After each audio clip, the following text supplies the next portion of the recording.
We'll start with a topic from Josh, and he asks you, what does a typical day look like for Dave Gregory? Oh, it's very easy. I don't live a tough life at all, I'll be honest, completely honest. I mean, look, I'm semi-retired now because I'm past 70. So I figure I can put my feet up a little longer than I used to when I wasn't retired. So I'm quite happy. Uh, I still working occasionally. I still do the online sessions, guitar overdubs for other people if they want my guitar on their record. I'm here to do that, and I can record at home and post the stuff down the internet when it's ready. And it seems to work quite well. It works like a charm, really. The artist saves on studio costs, and I work at my own pace, so so it's a win-win. And so I'm still just busying myself with music. There's just not that much of it coming out in public, but it's fine because it's gone back to being a hobby now, which is a lot more comfortable. Fantastic. And is there a lot of, do you have like family in the area who you kind of, the next generations who you kind of get to spend time with, or? No, no, I have no family of my own. I've got two brothers, but we only meet sporadically. Mm. We're kind of, we get on all right. I'm happy to say we're a reasonably happy family, but I don't see very much of them. And the fact that I'm able to, or that I've got this far, and remained solvent is really down to the fact that I haven't had anyone else to fend for other than myself. And I'm able to do, work at home whenever I feel like it, make as much noise as I want, or just, sit and chill or go for a walk, whatever it is. Whereabouts are you based these days? I'm still in Swindon, still where the Perfect. band originated from. And yeah, it's worse places to. It's got a funny reputation. Swindon, it's seen as a bit of a joke town in the UK, but it's no better or no worse than most provincial towns. And it's got a lot going for it. If you like fresh air and countryside and pleasant Yeah. walks. See, that's how old I am now. I Yeah. enjoy a pleasant walk. Yeah. I guess Swindon is kind of a train lover's delight, really, with the steamworks and all in the main hub. Oh yeah, very much. It was a very, very busy industrial town back in right from the 19th century, right through the Industrial Revolution, right through until the mid 80s. It was where the Great Western workshops were. And all those workshops are still there, but they've been converted into a giant shopping centre now. The buildings they've spent a lot of money converting the old workshops into shops, outlets. So there is something left of the heritage, but all the manufacturing, that's all gone. But it was a massive. That's really how Swindon developed, was around the railway works, and that was the chief employer in the town for 100 years, more Uh, than that. we got a question from a fan on Facebook who wants to ask about your main guitar influences. So, who were you influenced by? Oh, well, they've come and gone. Actually, no, they've always been there. But every year I hear a new guitar player and think, oh my God, who's this? I've got to find out more about this person and how where they came from. I suppose one of my biggest influences to begin with would have been Hank Marvin and the Shadows when I was very small. That was my kind of introduction to pop music. Wasn't very much of it on the radio, but they'd always play Cliff Richard and the Shadows. And then you saw the Shadows when they had these silk suits and red electric guitars. That just lit a fire in me. And so I just love that, the whole twangy thing in that deep reverb with a bit of echo. It was a mysterious sound, and I was intrigued by it right from the get-go. And then as I grew up, then the Beatles happened. They weren't so much a guitar band per se, they were more songs and voices and harmonies and amazing. Everyone knows how great they were. Mm. But I just loved the idea of the Beatles and how they used guitars. I just thought I'd love to do that. So George Harrison, particularly when he picked up the Rickenbacker 12 string, when he came back to England with that in '64, and the Hard Day's Night album, that was a huge, that was a game changer for me. Just the sound of those instruments, how they were recorded and how they used them. That's what being in a group was all about, you know. They started as a rock and roll rhythm and blues outfit, doing covers of American songs, you know, Chuck Berry and Little Richard especially. And then they just sort of found their own voices, and they were just so phenomenally gifted. Their muse just took them to these places. They were encouraged, of course, by George Martin, the producer, who was a brilliant musician who could hear the direction they were going in and helped them. And they had the best studio in the country, and you know, honest management, honest publisher. So they had everything going for them. And but you know, it was their talent and inspiration that led them to where they were going. They weren't actually tied to anyone's style. Big and brave enough to do it all and just take a risk, and most of those risks paid off, as we all know. It's the sacred. But after the Beatles, I suppose I started listening to the first guitar player to turn my head was probably Jeff Beck, and he still is until even though, you know, we lost him this year. Or he was always there. Just an amazing original guitarist. Can't really pin down his influences that much, though he would own up to being a big fan of Cliff Gallup from Gene Vincent's band and those rockabilly players. But he was a blues guitarist, one of the best. But he took that, you know, in the way that Jimi Hendrix did later, created these amazing sounds. I remember hearing the riff Over, Under, Sideways, Down by the Yardbirds, A Heart Full of Soul. They both came out in the summer of '65. And that was, again, head-turning. How do you make that sound? How does a guitar sound that great? And then later, of course, Eric Clapton, obviously, Jimi Hendrix.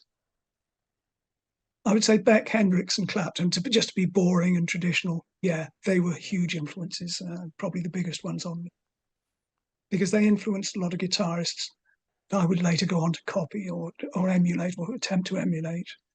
And so, you know, you have to trace it all the way back to those three guys. A lot of guitar players will have their detractors.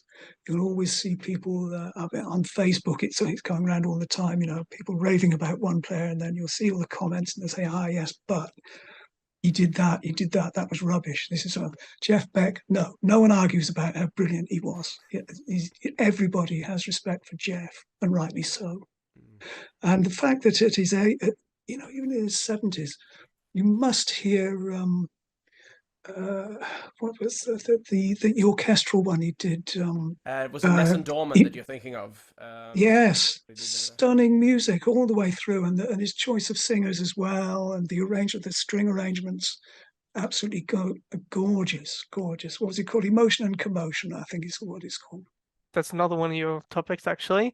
Did you have any formal musical training, even self-taught, and how does that impact your arranging? I had the piano lessons. I was sent off for piano lessons at the age of 9. And of course, my parents, who were big fans of classical music, that's what they loved and listened to. Must have had visions of me being a concert pianist, because they wanted to get me started young. Now, I struggled with the piano, particularly at that age. But the great thing about it was that it taught me a lot about the rudiments of music and how to read music and notation, and how the keyboard related to how music was constructed. You know, it's the most basic, perfect tool for learning about how to make music, the piano keyboard. Very, very important. Yeah, and I struggled with it for about 5 years, but of course I was still hearing in my spare time all this pop music. When the Beatles arrived, you know, the ball was over the wall at that point. So piano, I'm afraid, got sidelined, much to my parents' dismay and anger, I have to say. Just before Christmas 1966, I had to, I saved up enough money to put a deposit on an electric guitar.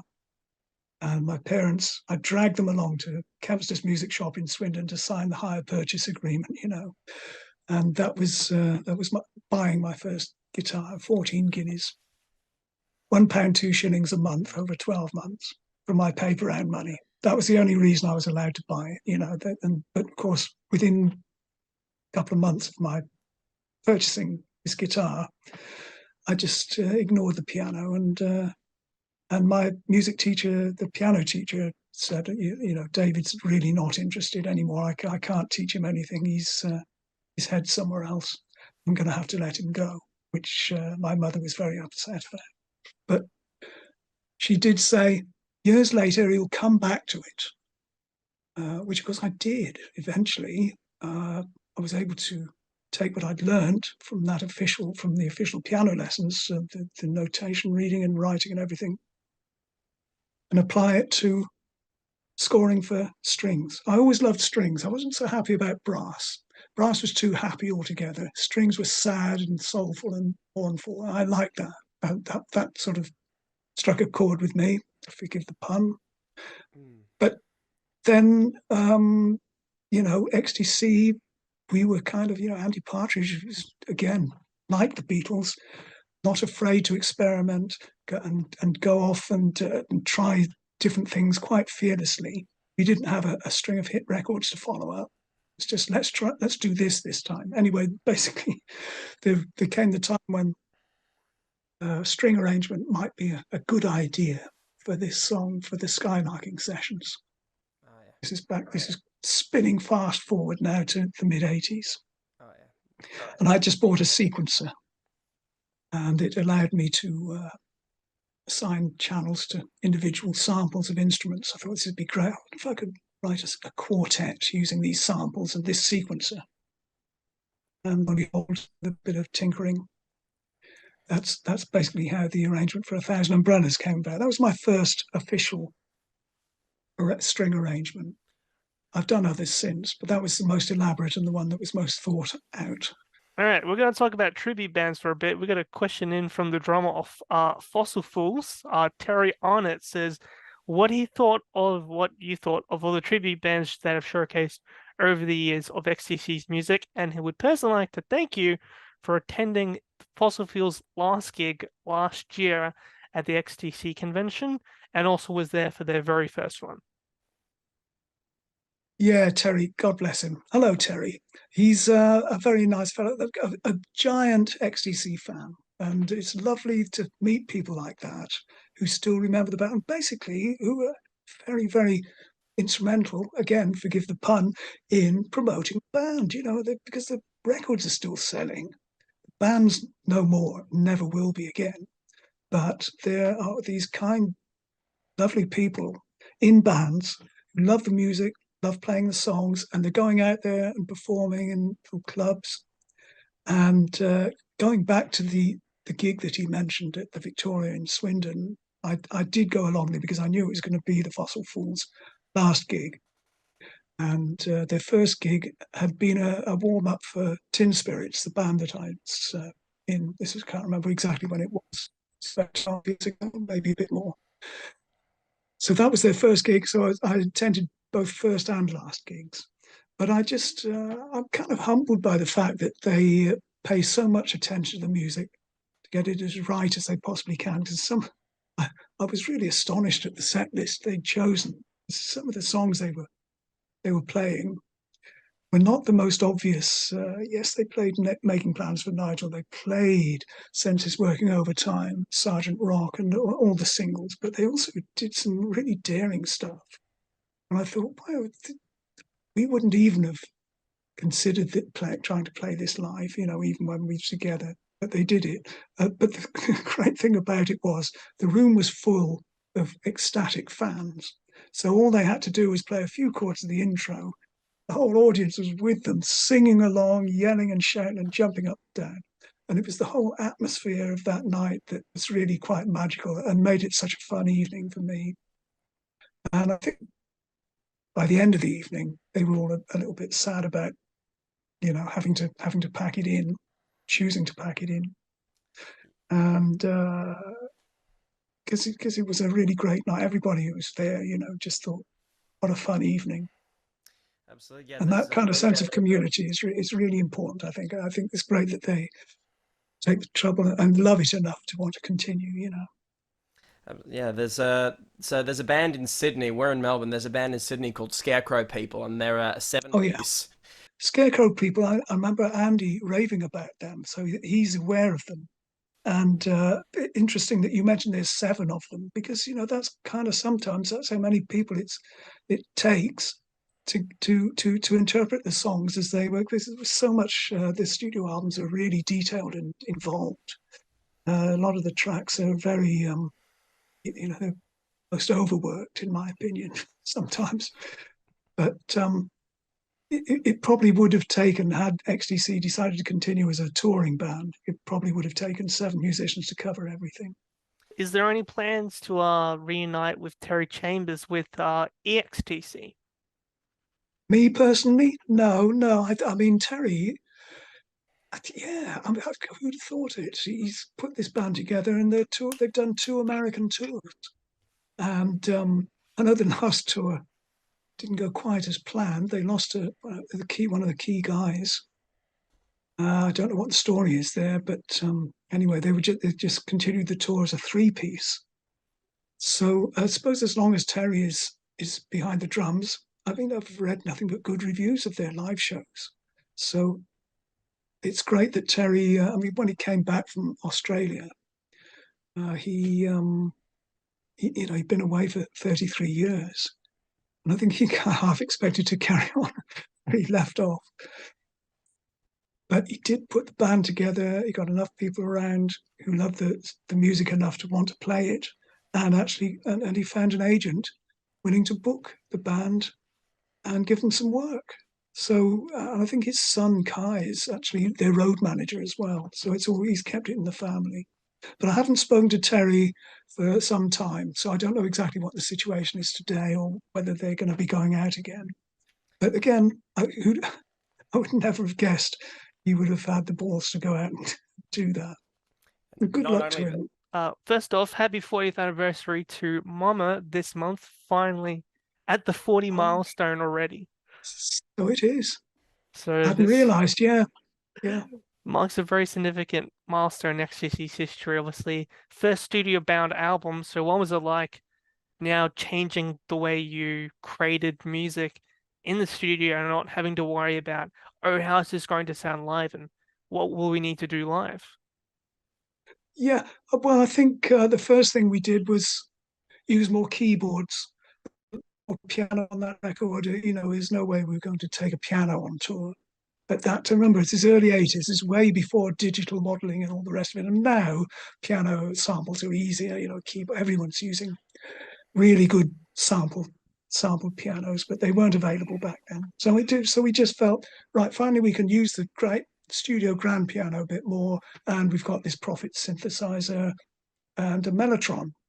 So let's just experiment more with keyboards. Actually, thinking about it, there isn't a lot of guitar on that record, really. There's Farm Boy's Wages and Beating of Hearts with the 12-string guitars tuned to a note of A or something. I can't remember. No, we tuned them all to an E. Or every string on the 12-string tuned to a note of E. That's how that sort of shimmery mandolin-y effect was created. But it was, it was kind of, because Terry was there for the start of it. He played on two songs. He played on Beating of Hearts and Wonderland. And then he quit. So we were kind of, well, where do we go now? And I remembered that one tour that we'd done of the UK in around Christmas of '79, promoting Nigel, we were supported by a group called Random Hold. And in that group was David Rhodes, the guitarist, Peter Gabriel's band, and Peter Phipps, who was originally a member of the Gary Glitter's Glitter Band. And we thought, wouldn't it be great to have one of the Glitter Band's drummers on our record? He'd be a perfect replacement for Terry in that style. So I got hold of Pete and asked him if he'd be interested. Random Hold, I think, split up by that time. So he was more than happy to come along, and that's how we got him enrolled in the project. But it was funny. The songs, I don't know whether we had enough strong material remember we were following English Settlement, which was a hit album, a hit single and a hit album. So there was a little bit of pressure to follow that up. The record company didn't want to put it out until they heard a single, which meant that Andy had to. That's how he came up with the song "Great Fire." I loved Great Fire. A lot of people hated it. They thought, "What are you doing? This isn't a single." But I thought it was really good. And again, it's just a brave move. Just, yeah, it's XTC. It's our new single. Doesn't sound like anything else that's out there right now. Put it out. So that was, it was definitely forced us into a different way of thinking, from that point forward. Like you say, it was the start of the studio years. I think the guy most comfortable with it was Andy. In terms of the fact that he wasn't being forced out onto the road and being made to perform. Yeah. Was there ever a discussion of okay, we're going to use a different drummer for every album going forward, or was that just kind of the way things progressed? Or yeah. No, it just kind of progressed. It was the same with producers. You just feel like time for a change. I would have been more than happy to carry on working with Hugh Padgham or John Leckie. And Steve Lillywhite, they were all great, but you just thought, well, what should we do next? Let's put the feelers out and see where so and so might take us. And it was the same with the drummers. Trying to think, Pete did 2 albums with us.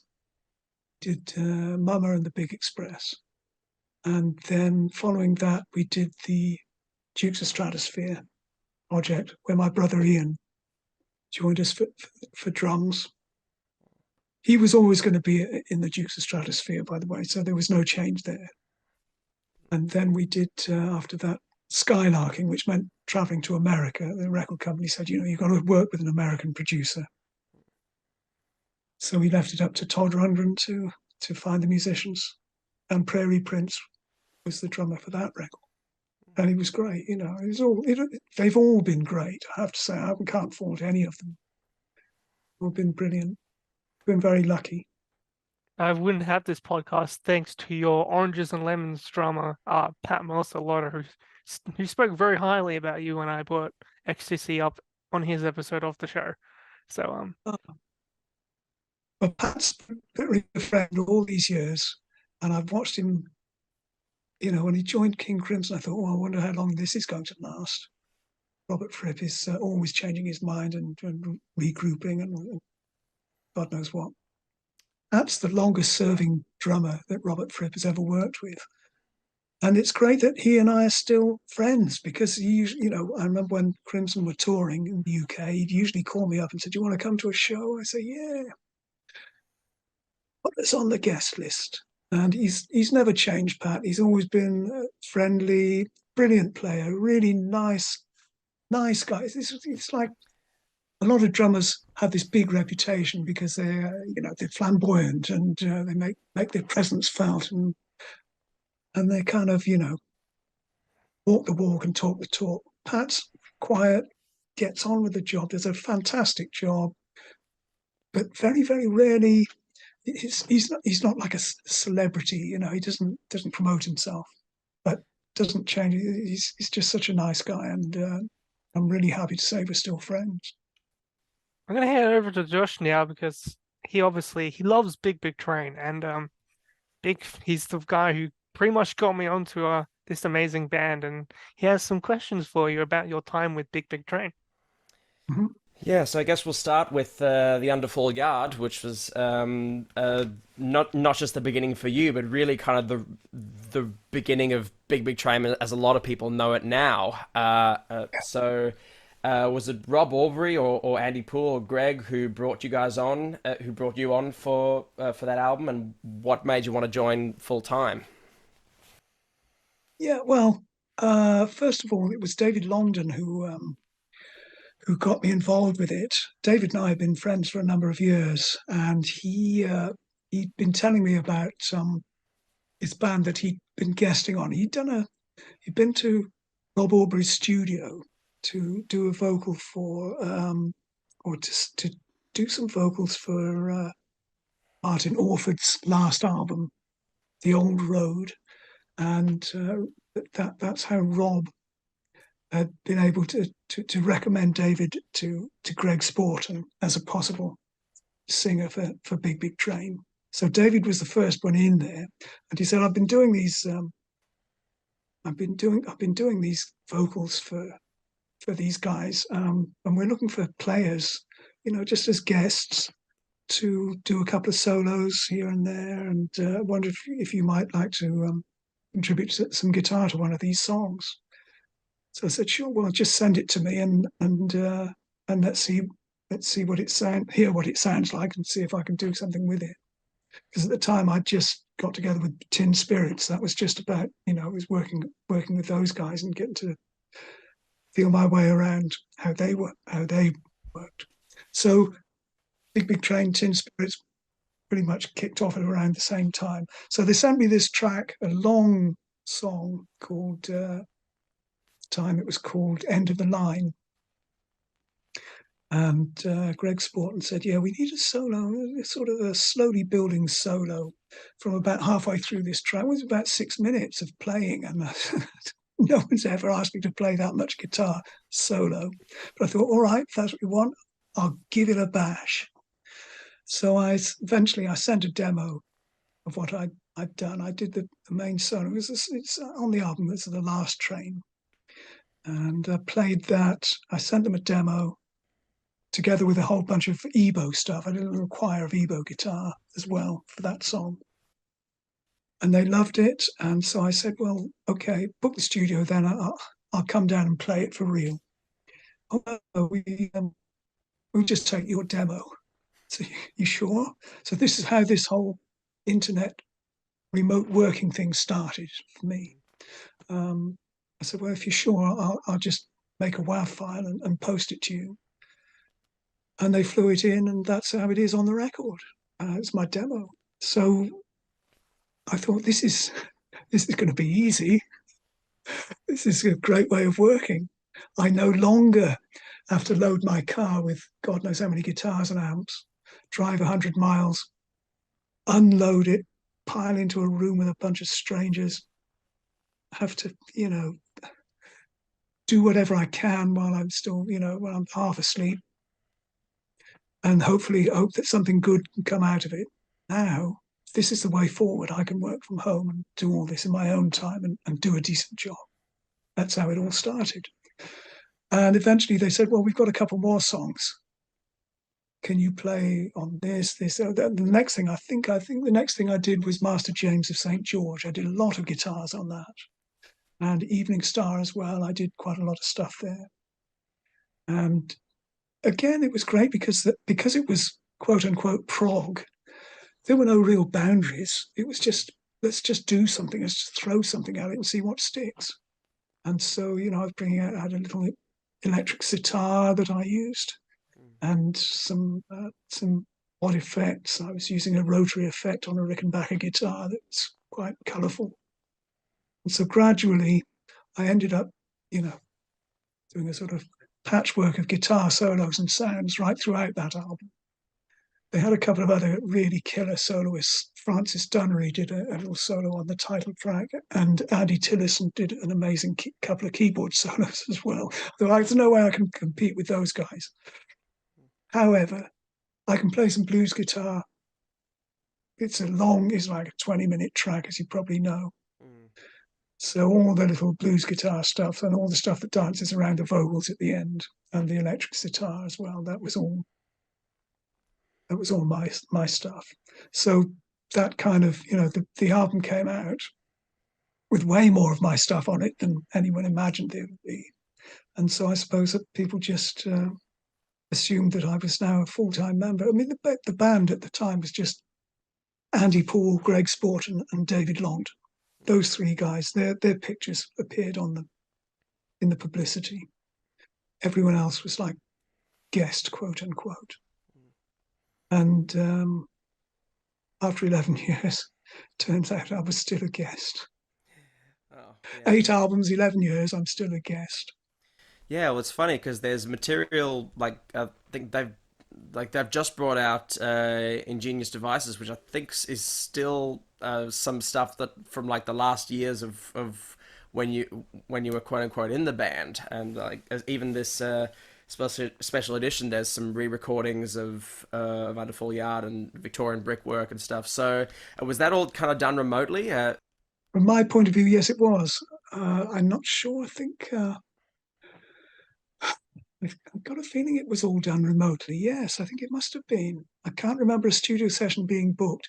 They only started booking studio sessions after after lockdown, and yeah, because of course it was lockdown that really, you know, drew a halt to the whole upward trajectory of the band at the time. It really just killed everything stone dead. It's such a shame. But yeah, Ingenious Devices, I was very pleasantly surprised by that, because we've done re-recordings of East Coast Racer, but of course this one had a string arrangement that in fact I did most of. I arranged most of the strings on East Coast Racer that was recorded at Abbey Road, and then Danny Manners took the coda and developed it into this amazing finale. He did such a marvelous job with that. So he got a co-write, Danny. I'm glad to say he was given a co-write for doing that. And then he said, well, look, this has to end triumphantly. We need a guitar solo. So can you write a guitar solo for the end section? I said, yeah, happy to do that. And so I recorded that. We'd actually rehearsed and played it live prior to recording for this latest release. So we knew exactly what we had to do. I'd already written this. It's not an improvised solo by any means. There's no way I could think around all those modulations that Danny wrote. I had to write something and learn to play it. And so that's how that's how it was done. I did it upstairs in my little studio. Incredible. It's great to see that you're still kind of in that circle, and I'm definitely going to have to check that one out. Yeah, I was very happy with how it turned out, because they'd also upgraded Brooklands, which is another of Sportland's epics, and I think Rachel Hall did the strings for that. But again, they were recorded at Abbey Road with this big 17-piece section. A glorious day, I have to say, because I was there when they were recorded, and to sit in Studio 2 and hear the strings as I always imagined they should have been heard back before the band had any money to spend on musicians and studio time. So it was a real joy. I mean, I was on the edge of tears listening to some of that stuff while it was being played in that probably the most magical room in the country. Had you done any recording there before, or? Oh yeah. I've been there. I did an album with Mark Owen. Do you remember from Take That? This was back in the mid-90s, 1996. That was the first. He, being a big pop star, his management had a ton of money to spend. So he was using Studio 2, Studio 3, a little penthouse upstairs. He made full use of the studio, and we were all sort of, we were the hired band. Craig Leon and John Leckie producing, and that was a joy, actually. It was about a month we were there, and it felt like home. It's just amazing. I've just done a string arrangement for a group from the Pacific Northwest, Vanilla they're called, and they had Studio 3. We had a sort of octet, an 8-piece. Again, a joy to work there. Previous year, Thomas Walsh from Pugwash, who's another musician I admire, songwriter. His new album is finally coming out next month. It's been a long time gestating, but he always writes a great album. Ton of really nice, very well written songs. He's got a great singing voice, and I did a string arrangement for him. We did that in Studio 2 as well. Just 8 players, and I was conducting, and yeah, it's always a joy to work to be working with an artist like Thomas in a studio like Abbey Road. You can't ask for anything more than that. I got some topics of my own about session work over the years you've done. starting with the album Melt from Peter Gabriel. You had two spots with the Melt album, I Don't Remember, and Family Snapshot. You did additional guitar work. What was that like going in the studio with back in 1980, I believe it was? A little bit scary, if I'm honest. But I have to say, Peter was a joy. He was really, really very, very kind, laid back fellow. I didn't really feel that much pressure, even though I was very, very nervous. First of all, I didn't do myself any favours by rocking up late because I had car problems. I had to drive up from Swindon to London. And I won't bore you with the details, but I had to go and rent a car, and I lost about an hour and a half dicking around with that. So I finally got to the studio, and I'm full of apologies, and they were just sort of sitting there drinking tea. I think they just had lunch, and they said, "Oh, don't worry, take it easy, we've got plenty of time." And so I was a little bit nervous for that reason. And Steve Lillywhite, basically, he was the one who got me the session, because we'd been when we were working on Drums and Wires the year previously, the phone rang, and it was Peter Gabriel's management asking if Steve would be interested in producing Peter's next album. And Steve at the time didn't really know anything about Peter. He'd heard of Genesis, knew that Peter had sung with Genesis. That's all he knew. So I said, "Steve, please do this record, because if you don't do another record this year, you must do this one." "Oh, all right, well, I'll give it some thought." It's kind of like that. I said, "By the way, if you need a guitar player, you know my number." I was just joking, but God bless him, he called me up and said, "We've got a song here. We've had a couple of guitarists in. Peter isn't entirely convinced. We thought you might like to have take a crack at this song." And that's how it came about. So I went to the studio, and it involved this. The song I Don't Remember. It has these sort of ba ba bang, these big jangling open chords, and it meant to get enough power out of the guitar, and tuning the downbeat, or the half beat before the bar line. I call it the downbeat. We needed to tune the guitar to an open chord. So I said, "Well, what's the chord then?" So Peter sat at the piano, and he played the individual.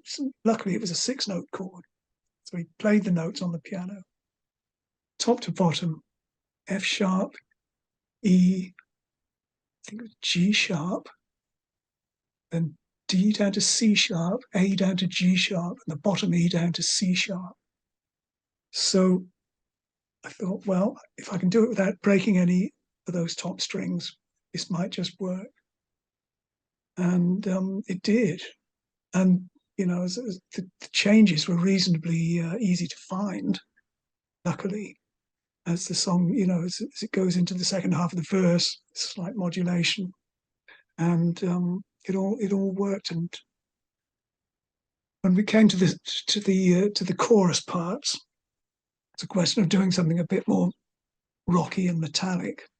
I'm not sure I did that quite so well, but I think they probably, watching the clock and realizing they had to finish up pretty quickly. So there was that. I think we overdubbed it a couple of times.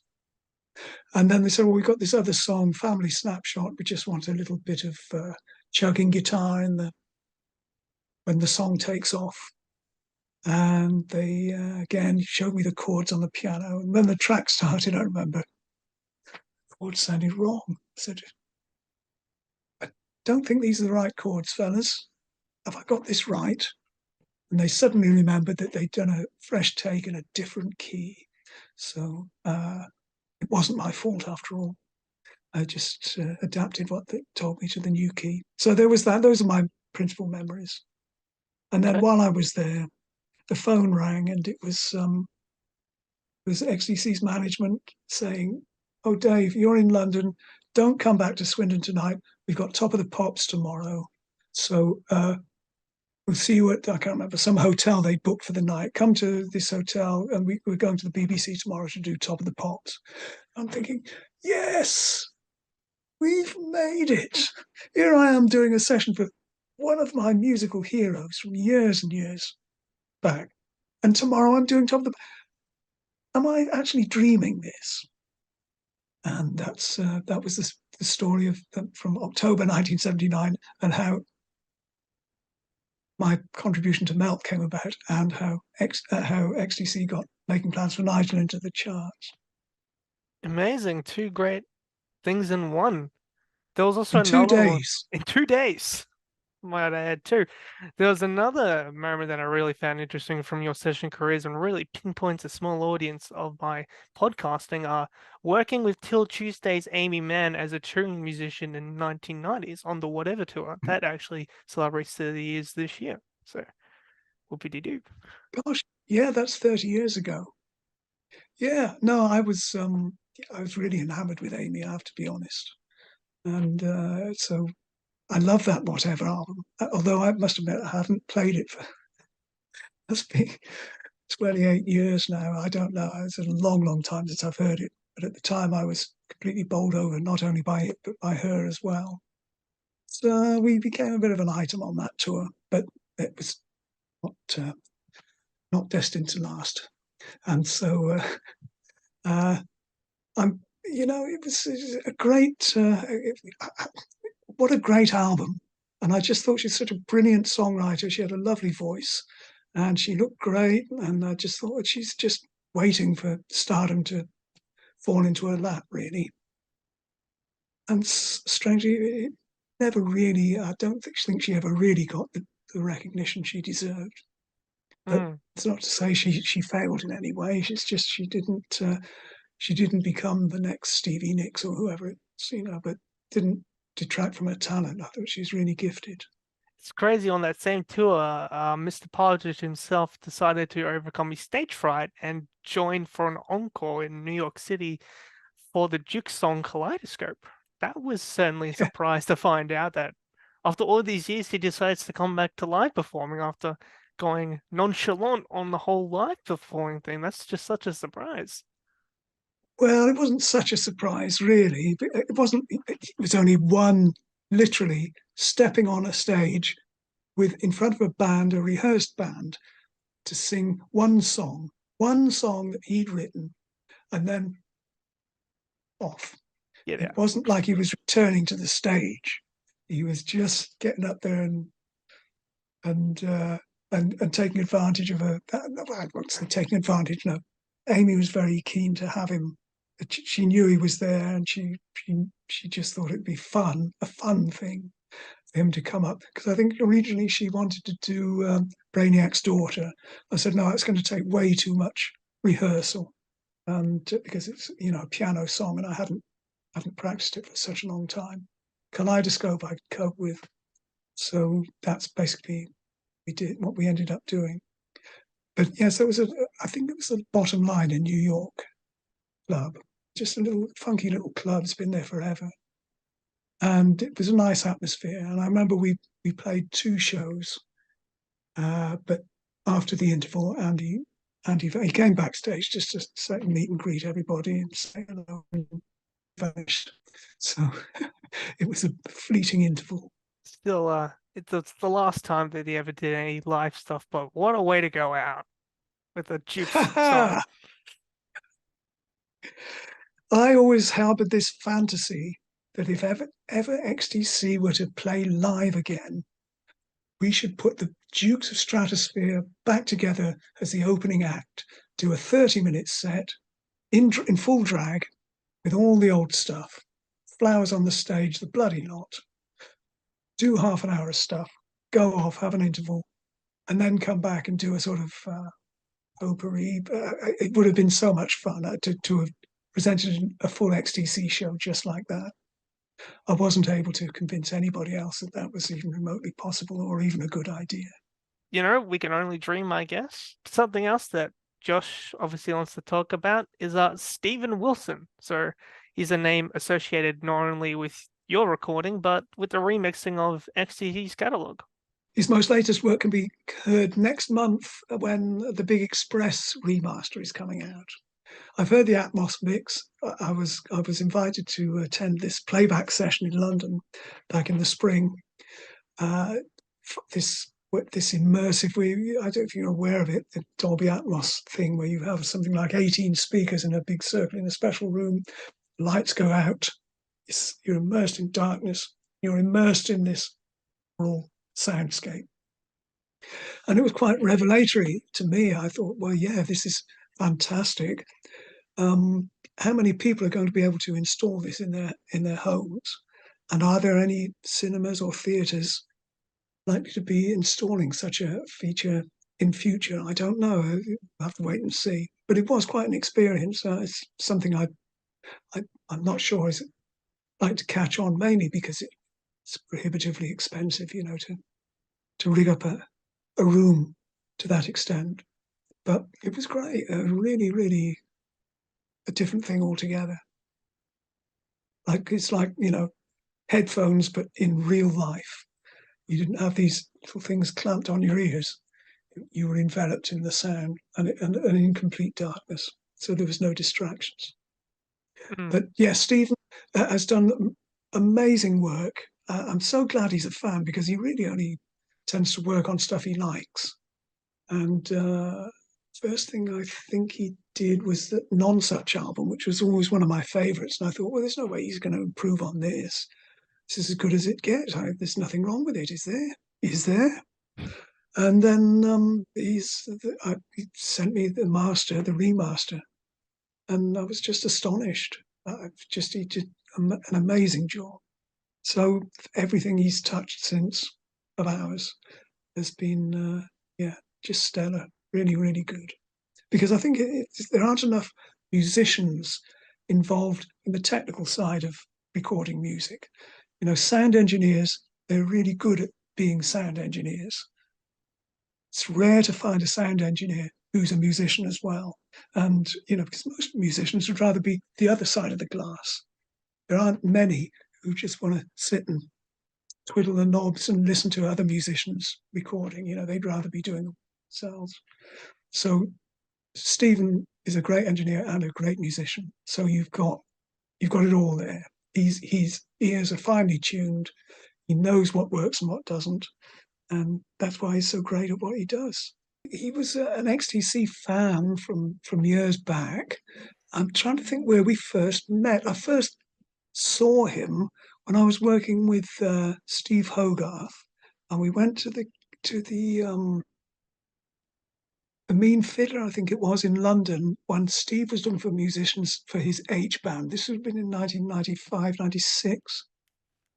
And he said, I want to meet with Richard Barbieri, and he's invited us to a show he's doing in London. Jansen Barbieri Khan. It's from Nick Khan, the bass player, and Steve Jansen, the drummer. And Stephen Wilson was guesting on guitar. And he, at the time, was this very thin fellow with extremely long hair, playing barefoot. He was obviously a good player, but he just looked like this old hippie guy. And remember, this is mid-90s, so he was. It wasn't the most. He stood out for that reason. He didn't really. It didn't really matter to him what he looked like, but it was just. I just thought, yeah, he looks like a guitarist from the 70s, someone from High Tide or one of those psychedelic bands. And I was interested from that point. So we met very briefly afterwards in the dressing room. And Steve, at that point, had invited Richard Barbieri to join us in this venture that we want to go out, and we were going to make this record with Craig Leon. Ice Cream Genius, as it turns out. So that was my first meeting with Stephen. And then I didn't hear anything for some time, and I was doing some strings. I did some strings for Steve Hogarth on this record. But he asked me if I'd like to arrange some strings for this album called, I think it was In Absentia, Porcupine Tree. I've got a feeling I did It might have been two Signify. records. Lightbulb Sun. That's the one I'm thinking That of. was the Yeah, other one. that's it. Yeah, Yeah, that's the one I'm thinking of. Yeah. Lightbulb Sun. So So that I was think right I've done before the big. something on. Yeah, right before they signed to Yeah. the major Oh label. yes. Yeah. No, they're both. Yes. When they were when Stephen was still sort of at the foothills of his career. Mm. But I liked the music. I liked his style, and so that's how we kind of connected. And I didn't realize at the time that he'd been a fan of XTC and and I had no idea either how far he was going to go as a musician. To me, he was just another guy on the treadmill, working hard, doing good work, but making sort of music outside of music that was not necessarily chart bound. But I watched his career. I enjoyed that when he sent the finished thing. They sounded great. I thought, yeah, this could be good. This could be really good. And then prog music became a much bigger thing in the 90s and noughties came around. And Stephen kind of went with the flow, and he just kept working. This is the other thing: endurance. Just kept going. He never looked back or stopped working, and he got better and better. And today, he's right at the top of the heap. We'll jump back in time on the XTC machine just quickly around about the late 70s, early 80s. XTC made their only two stops in Australia on drums and wires on Black Sea as well. Any memories from that tour, and was there plans to come back with English Settlement after the cancellation of the US tour in '82? The first Australian tour, one of my main memories was, just landing at the airport and feeling absolutely exhausted. And they'd laid on this press conference, and there were TV cameras and people there, saying, well, asking us questions. And we were sort of sitting there half drunk, fast asleep, and trying to get our heads around, be as polite as we can. Really, all we wanted to do was be driven off and get some sleep. But no, I really, really enjoyed Australia, and just getting off the plane straight away. There was this fresh air that I hadn't. It was just literally the atmosphere which we hadn't had in Britain for years since I was a child. I hadn't really missed it until I came to Australia and took a deep breath and thought, this is how Britain used to be when I was at junior school. You hadn't realised how much pollution there was in the air, how it had built up over the years in our country. It wasn't until I got off that plane in Sydney and suddenly it was this, it was just gorgeous. And it was, even though it was kind of late autumn, I think in Australia at the time, I'd even been early winter. I just felt it was like everything was affordable, everything was good quality. People were decent. They went about, they had good lives. It was a beautiful place to live. They had really good, high standard of living. Everything was affordable, and the weather was beautiful, and the scenery was fantastic. And Sydney Harbour, it was unbelievably fantastic to me, coming there straight away and just walking around and taking in the sights, places I'd only ever seen pictures of. Yeah, no, I got a great, great feeling from it. Just felt it was a shame it was such a long, long way away. It's a day in a plane. And then there's another week of recovery after that. But the audiences were fantastic because we didn't know how we were going to be received. We weren't we weren't a rock band. We were part of this noisy new wave punky thing that I don't suppose that many Australians were acclimatized to at the time. But, they seemed to take to us. I remember the first gig was at the Marconi Club in Sydney, and it was broadcast over the radio live to air. It's our very, very first gig, rented gear. We had our guitars, but the amps were rented. And they're going to broadcast it live to air. So we thought, oh, well, shit or bust. And off we went.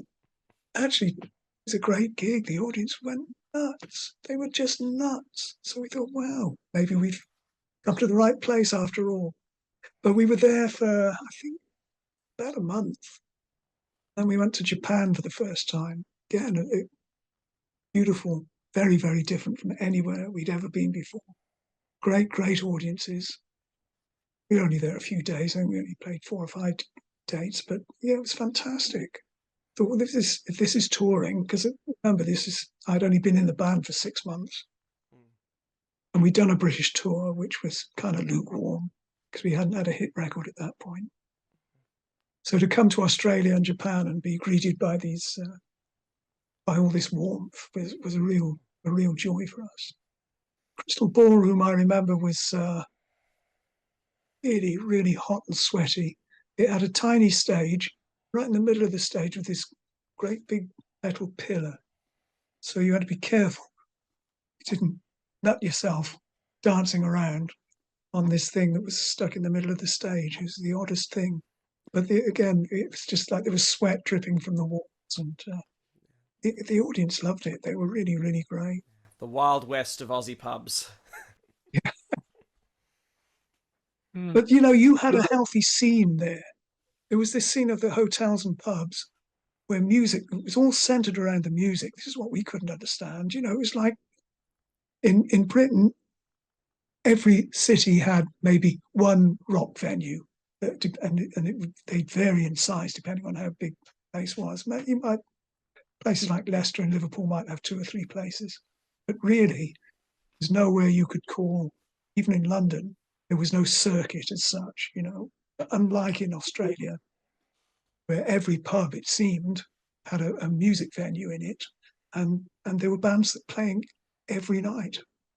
And it's really healthy from that. And I could see how musicians could make a living doing just that, even if they didn't have a record deal or selling any records. The documentary, is kind of only tells half the story, even if that, it's like they didn't interview the right, well, they interviewed plenty of people, but they didn't talk to enough producers. They didn't really talk to Colin about his bass playing or even his songs to any great extent. It seemed to be a bit too Andy-centric. I mean, that's fine, because he is, without Andy, there's nothing. And he's the main man, and we all, pay homage to him for that. I'm very grateful to him for getting me into the band and giving me a good life. But there's a lot of stuff that help build and perpetuate the career, as it were. They come from a lot of people, many of whom weren't even mentioned or spoken about or interviewed, much less interviewed. But at least it got people such as yourself interested in music. There's plenty of music in it. That's the most important thing. And it's a shame that there have been some issues with getting clearance on the music, which means it can't be released as Blu-ray or DVD. It may do one of these days. I know that a lot of fans are clamoring for an official release, so that's something they can go out and buy. But I think there are too many issues to clear up, licensing and what have you. Right. And there's insufficient numbers to justify it, apparently. I don't know. But at least it was shown, it was made, it was shown on TV, it's going around. People know more about the band now than they did before it happened. So it did its job. Was there a memorable gig from your entire career that maybe strikes you the most? Well, I think the one that more recently that will always stick in my memory was Big Train's performance at the Loreley Festival in 2018. And,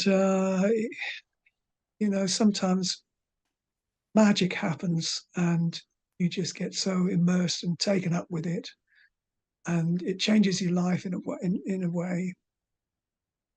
I'm so glad that I was there for that, and that we just pulled that off pretty much flawlessly. It's a big ask, we were playing to an audience that was not a Big Train audience. They were prog fans. They were there for a festival with a lot of other acts. And while we were top of the bill for the Friday night, didn't guarantee you were going to be, you go over. So that was kind of joy that most from the get-go, the audience was with us and they just carried us through, and everyone played great. brass band were magnificent. This is the other thing. 5 brass players with a rock band sitting there, music stands. Is this going to work? Will it actually, how is this going to work? Well, they're so brilliant as players, so disciplined. It just lifted everything. As soon as I can remember they came on for the second song at Folklore, and the minute that they struck up, gigs started. Nothing can go wrong. Something did go wrong, but it didn't matter. It was just a magnificent show. So I'm so grateful that I had the opportunity to be there for that. The great thing about it as well, the Summer Shall Not Fade Blu-ray, as it were, they had maybe 4 or 5 cameras. They were filming everybody. The people who Loreley, they had their own. It was part of the show was that everything would be filmed, and I think the promoters decided that anything filmed the bands could buy afterwards if they felt they needed it to exploit. So that's basically how that happened.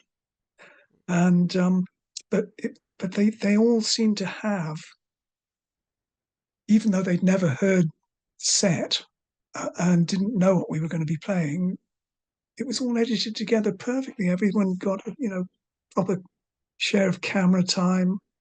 They didn't miss many cues at all.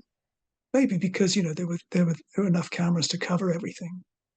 But we were so lucky to have been able to secure the rights to it and put it out, because, like you say, and I also think it's a really, really wonderful tribute to how brilliant and powerful David Longdon was. Because we haven't spoken about that so far. It's devastating what happened to him. We couldn't ever have prepared ourselves for that. I mean, this happened after I'd quit. But just the same, I felt it deeply. What do you mean he's not? He'll always be there.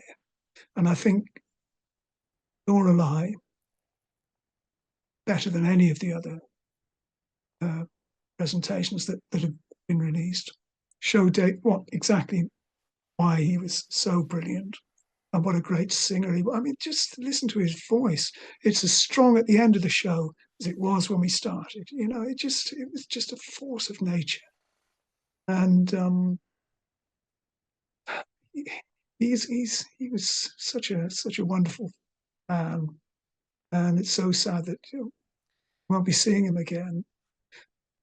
But we do have some great performances on film. And we must be thankful for that. A lot of great music to be discovered. And David, they've just remastered his first solo album, Wild River, which was something else I contributed to in a small way at the time. I've heard a couple of the remixes that Rob has done, and sounds like a different album. Let's be honest, sounds great. And I'm sure David would be thrilled to hear what Rob had done with the remixes.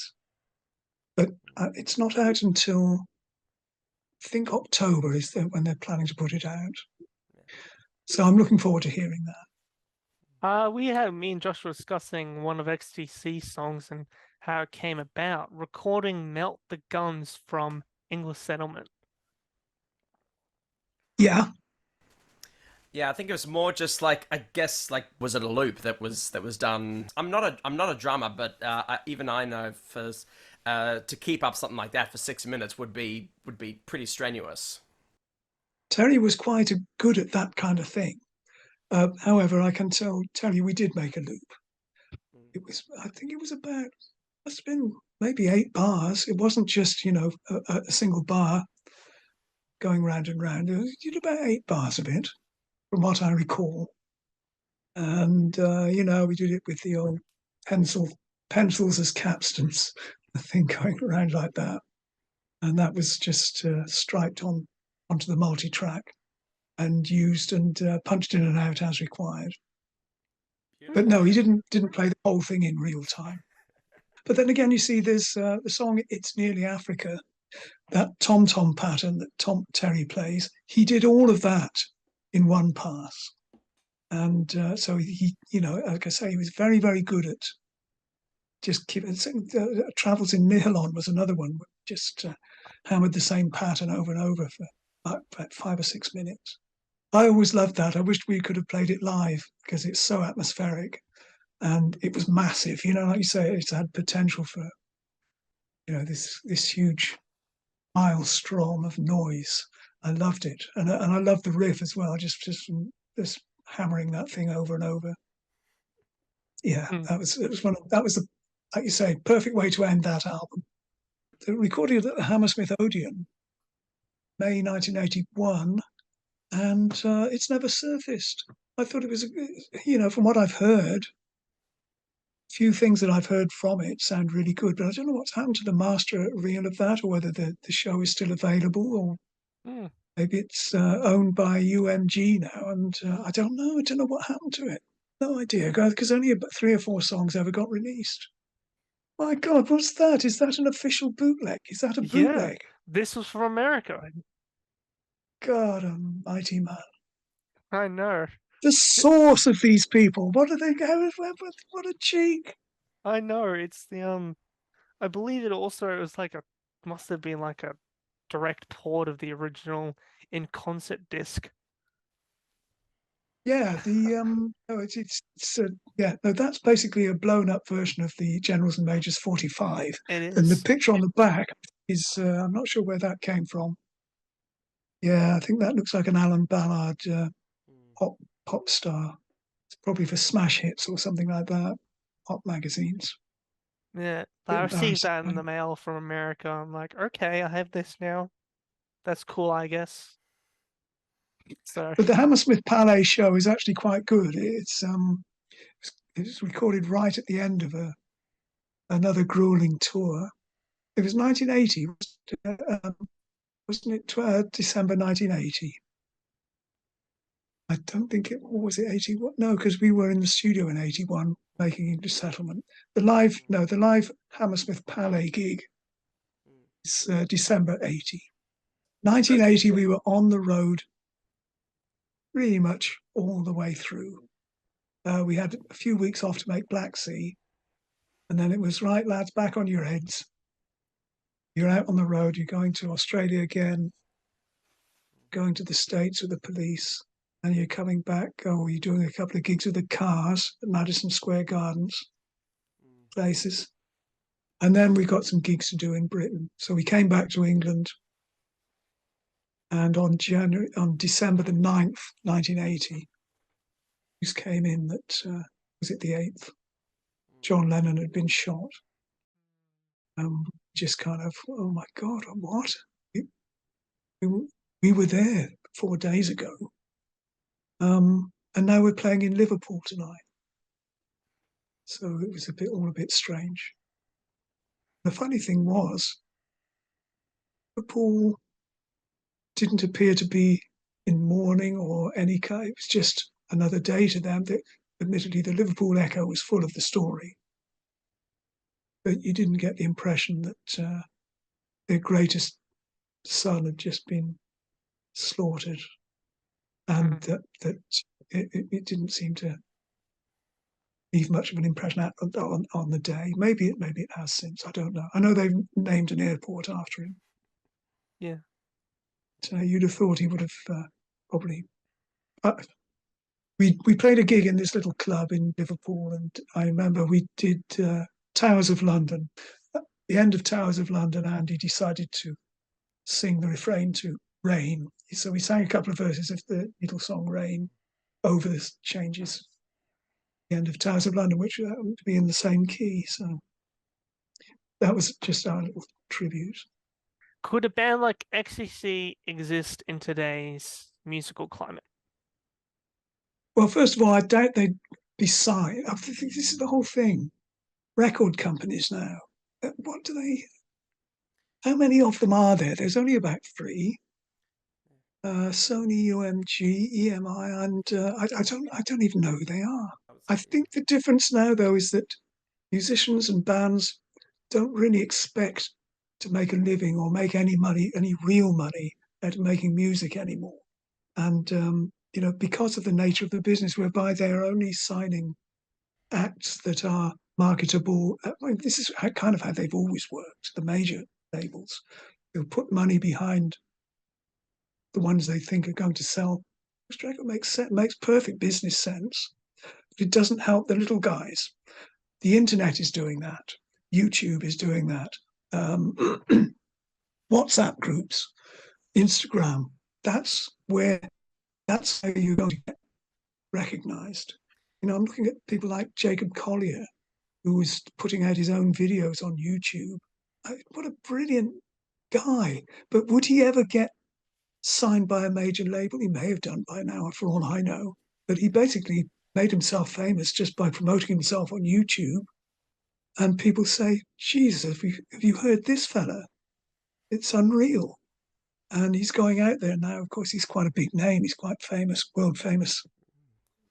But he's probably overqualified, if I could perhaps use that expression. I don't know, because he's just too brilliant. You wonder exactly, because he'll try his hand at anything and do it absolutely brilliantly. And you just wonder how he actually does it. I mean, I don't know. Would a band like XTC get signed? Well, they'd get noticed. Yeah. I doubt whether anyone would be prepared to put huge amount of money into a band like we were anymore. Because we were, to be fair, for all the moans and groans we have about Virgin Records, they stuck with us. They funded us. They paid for the recordings. They didn't interfere with the work. Put the records out. While we were touring, they put quite a bit of money into promoting us. As soon as we came off the road, that all stopped. All right, well, we'll pay for your albums, but we won't promote them. That was it. So it's up to you. If you want us to promote your records, you're going to have to work. And he said, well, we'll just make the records then. And that's how we struggled on. Which, for someone like you just love to be in the studio by the sounds of it. Yeah, of course, and I can fully understand it, because he'd had enough of it. We didn't make any money on the road. We were sick of coming back from months of slog of touring and being told we were still in debt, and thinking, just thinking. And so he was. But basically, had we carried on touring, he might have just worked himself into the ground and thought, "I've had enough of this. I'm giving it up. Band's over. Everything's over. Won't be making any more records." The fact that he was allowed to stay home, get enough sleep, and lead a reasonably normal. It's normal for Andy, and still able to make records and spend a decent amount of time making sure they were as right as we could get them. That's really why people are still seeking out the records and still like us. We never really burnt out,